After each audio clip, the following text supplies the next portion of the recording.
अभी 21 जुलाई से संसद में पार्लियामेंट में मानसून सत्र स्टार्ट होने जा रहा है। लेकिन आपने सोचा है कि संसद का यह सत्र आखिर क्या होता है? संसद का सत्र उस अवधि को कहते हैं जब राष्ट्रपति द्वारा लोकसभा और राज्यसभा के बुलाए जाने पर बैठकें होती है। इन्हीं बैठकों में कानून बनाए जाते हैं, कानून में परिवर्तन किया जाता है और सरकार से सवाल पूछे जाते हैं और देश के बड़े मुद्दों पर चर्चा होती है।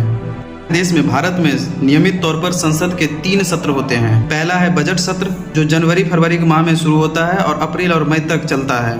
ये सत्र यानी बजट सत्र जो है ये साल का सबसे लंबा सत्र है और सबसे महत्वपूर्ण सत्र भी माना जाता है, क्योंकि इसी सत्र में केंद्र सरकार अपना वार्षिक बजट पेश करती है। इसी सत्र में अलग अलग मंत्रालयों पर खर्च का विवरण तैयार किया जाता है और सांसदों के द्वारा सरकार से सवाल पूछे जाते हैं। वहीं दूसरा है हमारा मानसून सत्र, जिसे हम मानसून सेशन कहते हैं। ये जुलाई से शुरू होता है और अगस्त तक चलता है और इस बार यानी 2026 में ये 21 जुलाई से शुरू होने वाली है। इस सत्र में सरकार नए बिल पेश करती है, अपोजिशन सरकार पर सवाल खड़े करती है, राष्ट्रीय महत्व के विषयों पर लंबी बहस होती है, विपक्ष विभिन्न मुद्दों पर सरकार को घेरती है। वहीं तीसरा है हमारा विंटर सेशन, जिसे हम शीतकालीन सत्र कहते हैं। विंटर सेशन नवंबर से लेकर दिसंबर तक आयोजित की जाती है। इस सत्र में कई महत्वपूर्ण विधेयकों पर चर्चा होती है और साल के अंत से पहले संसद के जरूरी काम पूरे कर लिए जाते हैं। इंडियन कॉन्स्टिट्यूशन का आर्टिकल 85 के अकॉर्डिंग संसद के पार्लियामेंट के 2 सत्रों के बीच 6 महीने से ज्यादा का गैप नहीं हो सकता, यानी हर एक 6 महीने के बाद संसद का एक सत्र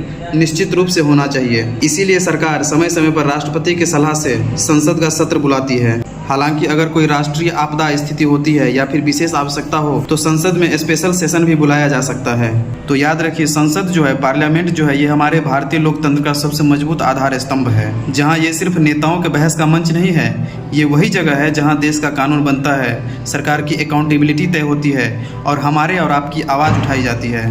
तो वीडियो कैसा लगा कमेंट्स में बताना एंड ऐसे ही वीडियो के लिए हमारे पेज को फॉलो कर लेना, यूट्यूब पे तो सब्सक्राइब कर लेना। Thank you.